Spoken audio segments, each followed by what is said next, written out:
नमस्कार दोस्तों। देश में कोरोना की रफ्तार तेजी से बढ़ती जा रही है। पिछले 24 घंटे में कोरोना के 61,000 से ज्यादा मामले सामने आए हैं। लेकिन इन सब के बीच अच्छी खबर ये है कि दिल्ली में कोरोना वायरस से मरने वालों का आंकड़ा 50% तक गिर गया है। वहीं इजराइल ने दावा किया कि उसकी वैक्सीन एक नए तरीके से कोरोना वायरस को खत्म करेगी। इसके साथ ही हम बात करेंगे चीन में सामने आए उस नए वायरस की, जिसने अभी तक 7 लोगों की जान ले ली। इन खबरों के साथ ही हम आप लोगों को कोरोना से जुड़े कुछ शोध के बारे में भी बताएंगे, जो आपके लिए जानना बेहद जरूरी है। तो शुरुआत करते हैं कोरोना से जुड़ी बड़ी और अच्छी खबर के साथ। नंबर 1, अनोखे तरीके से वायरस को मारेगी इजरायली वैक्सीन। दोस्तों, इजराइल ने दावा किया है कि उसने कोरोना की वैक्सीन बना ली है। साथ ही इजराइल का दावा है कि उनकी वैक्सीन अलग तरीके से कोरोना वायरस को खत्म करेगी। दोस्तों, इजराइल के रक्षा मंत्री के मुताबिक लैब में बनाई गई एंटीबॉडी वैक्सीन मोनोक्लोनल तरीके से कोरोना वायरस पर हमला करती है और बीमार लोगों के शरीर के अंदर ही कोरोना वायरस का खात्मा कर देती है। रक्षा मंत्री के कार्यालय से जारी बयान के मुताबिक इस एंटीबॉडी वैक्सीन को विकसित करने की प्रक्रिया पूरी हो चुकी है और अब इसको पेटेंट कराने की प्रक्रिया शुरू होने वाली है। इसके बाद इंस्टीट्यूट इसकी खुराक तैयार करने के लिए अंतर्राष्ट्रीय कंपनियों से संपर्क साधेगी। इजराइल की इस वैक्सीन को बायोलॉजिकल रिसर्च इंस्टीट्यूट ने बनाया है। ये लैब सीधे तौर पर प्रधानमंत्री के दिशा निर्देशों के तहत काम करती है। नंबर 2, एस्ट्राजेनेका की वैक्सीन के डोज बनाएगी चीनी कंपनी। दोस्तों, दुनिया भर में इस वक्त कोरोना की कई वैक्सीन के ह्यूमन ट्रायल चल रहे हैं। ब्रिटेन की कंपनी एस्ट्राजेनेका ने ऑक्सफोर्ड के साथ मिलकर वैक्सीन तैयार की है। ये वैक्सीन रेस में आगे भी चल रही है। अब एस्ट्राजेनेका ने चीन की एक फार्मा कंपनी के साथ वैक्सीन के डोज बनाने का करार किया है। शेनजिन काकताई चीन की बड़ी दवा निर्माता कंपनियों में से एक है। डील के मुताबिक चीनी फार्मा कंपनी वैक्सीन के सालाना 100 मिलियन डोज बनाएगी। दरअसल कोरोना वैक्सीन की डील को लेकर चीन की दुनिया के कई देशों से बातचीत चल रही थी। फिलहाल दुनिया भर में 26 वैक्सीन निर्माण प्रोजेक्ट्स के तहत ह्यूमन टेस्टिंग जारी है।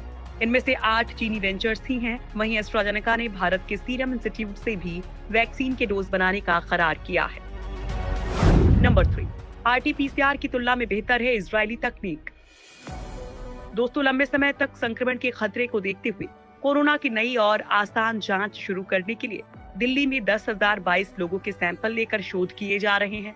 दोस्तों, इस शोध का मकसद सांस के जरिए फूंक मारकर कोरोना की सटीक जांच तैयार करना और आवाज से भी कोरोना के संदिग्धों का पता लगाना है। इजराइल के सहयोग से भारत के डीआरडीओ की तरफ से दिल्ली के 3 अलग-अलग अस्पतालों में मरीजों के सैंपल लेकर ये शोध किया जा रहा है। RT-PCR की तुलना में ये तकनीक ज्यादा असरदार है। कोरोना के लिए अभी तक RT-PCR जांच को ही सबसे सटीक माना जाता है, लेकिन इजराइल की 4 नई जांच वाली तकनीक कोरोना का पता लगाने में ज्यादा सटीक मानी जा रही है। इसकी जांच के नतीजे इसी महीने आने वाले हैं। नंबर 4, दिल्ली में 50% कम हुई मृत्यु दर। दोस्तों, कोरोना का कहर देख चुकी दिल्ली अब इससे बाहर निकलती दिख रही है। पिछले कुछ दिनों के आंकड़ों पर गौर करें तो दिल्ली में संक्रमण की रफ्तार तो कम हुई है, साथ में मौतों का आंकड़ा भी कम हो रहा है।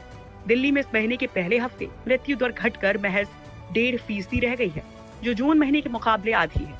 अब संक्रमण से रोजाना औसतन 18 लोगों की मौत हो रही है। जून में यह आंकड़ा 74 और जुलाई में 40 का था।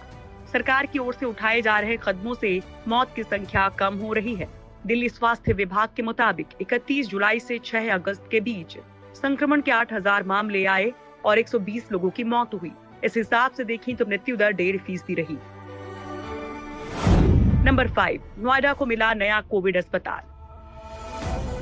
दोस्तों, यूपी में जिस तरह से कोरोना अपने पैर पसार रहा है, उससे अस्पतालों में बेड्स की संख्या कम पड़ रही है और इस कमी को दूर करने के लिए नोएडा में एक 400 बेड वाला अस्पताल शुरू किया गया है। सीएम योगी ने इस कोविड अस्पताल का उद्घाटन किया है। कोविड अस्पताल में कोरोना के अलावा सीटी स्कैन और डायलिसिस यूनिट की भी सुविधा शुरू की गई है। इसके लिए लखनऊ सीएमओ और सीएस के स्तर से चिकित्सकों का गठन कर काम पर लगा दिया गया है। फिलहाल यहाँ पर सिर्फ 167 बेडों पर ही कोरोना का इलाज किया जाएगा। बताया जा रहा है कि जरूरत अनुसार बिस्तरों की संख्या में इजाफा होगा और इस अस्पताल में 400 बेड्स की व्यवस्था हो सकती है। नंबर 6, शोध में सामने आया कोरोना का अजीब लक्षण। दोस्तों, इस वक्त दुनिया भर में कोरोना वायरस के मामले 1,90,00,000 के पार पहुंच चुके हैं। वैज्ञानिक इस वायरस के पेचीदा लक्षणों को गहराई से समझने पर भी काम कर रहे हैं। दोस्तों, इसकी कड़ी में शोधकर्ताओं को कोरोना के एक और अजीब लक्षण का पता चला है। American journal of emergency medicine में प्रकाशित एक अध्ययन में कोरोना संक्रमित शख्स को हिचकियां आना भी एक लक्षण माना गया है। अमेरिका के कुक काउंटी हेल्थ के डॉक्टर्स ने एक 62 साल के व्यक्ति के केस रिपोर्ट को विस्तार से बताया है, जो 4 दिनों तक लगातार हिचकी से पीड़ित होने के बाद अस्पताल में भर्ती हुआ था। लगातार हिचकी के कारण को समझने के लिए डॉक्टर्स ने एक्सरे करवाया, जिसमें उन्हें दोनों फेफड़ों में असामान्य कांच जैसी पारदर्शिता दिखी।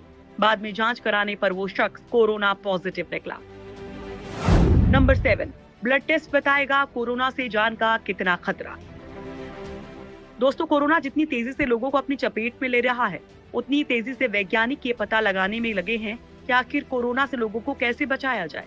दोस्तों, इसी कड़ी में अमेरिका की जॉर्ज वाशिंगटन यूनिवर्सिटी के शोधकर्ताओं ने 5 ऐसे बायोमार्कर तलाश किए हैं जिनका सीधा संबंध कोरोना के मरीजों की मौत से है। ये बायोमार्कर मरीज के खून में होते हैं, जो चिकित्सा संकेतक का काम करते हैं। इसलिए ब्लड टेस्ट के जरिए मरीजों पर मौत के खतरे का पता लगाया जा सकता है।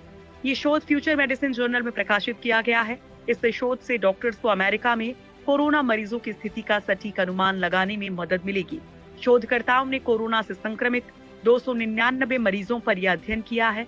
ये सभी मरीज 12 मार्च से 9 मई 2020 के बीच जॉर्ज वाशिंगटन अस्पताल में भर्ती किए गए थे। नंबर 8, चीन में आया कोरोना से ज्यादा खतरनाक वायरस।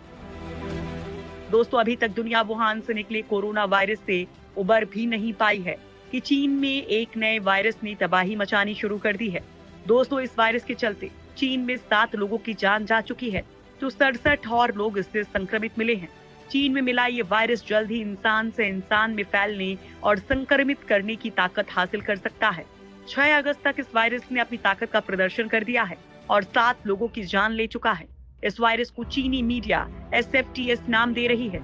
ये वायरस पशुओं में मिलने वाले कीड़ों के काटने से फैल रहा है, जो जानवरों का खून चूस कर खुद को जिंदा रखते हैं। चीनी मीडिया की माने तो इस बात की बड़ी संभावना है कि ये वायरस जल्द ही इंसान से इंसान में फैलने की ताकत हासिल कर लेगा।